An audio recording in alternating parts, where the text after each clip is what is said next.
Ukiva mu mujyi wa Kigali ugana mu majyepfo ku marembo hari akarere ka Kamonyi, kamwe mu turere 8 tugize intara y'amajyepfo.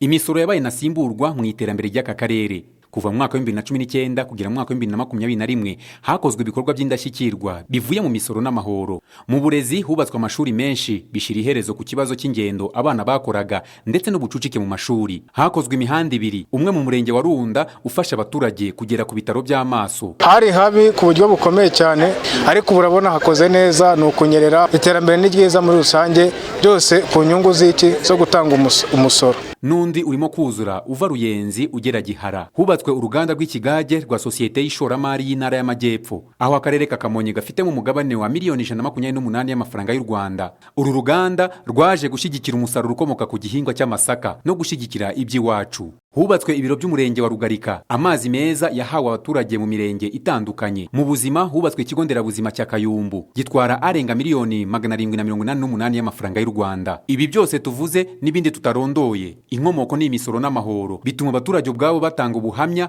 basingiza imisoro n'amahoro. Ahiri vuriro ryaziye nk'ubu nifatiwe n'amenyo mu kanya niviriye ku isoko, ndaje bampaye ibinini. Kera bajyaga bumva bavanga abantu barasora, wenda abantu bakara bitindaga ngo ibintu wenda nk'amafaranga dusora kuri iki cyangwa agira ati niba nivuza ntateze moto naratangaga 1000 kugera kuri centre de santé, ubwo musoro koko nzongera kuwutanga niganyira. Umuyobozi w'akarere arashima byimazeyo abaturage bakamonyi basora kuko niba akarere gakeshira iterambere. Abasora muri Kamonyi rwose baradufashije, dushimira uruhare rwabo kandi tuvuga ngo batagize uruhare n'ibi bikorwa ntitwabibona. Mbibutse yuko icyorezo cya COVID-19 cyahungabanyije ubukungu bw'igihugu muri rusange, ntabwo cyakomye mu nkokora abasora mu karere ka Kamonyi, kuko mu ngengo y'imari y'umwaka ushize hakusanyijwe imisoro ingana na miliyari 1 na miliyoni 800 muri aka karere ka Kamonyi. Frank Mario Sebudandi mu karere ka Kamonyi mu majyepfo y'u Rwanda.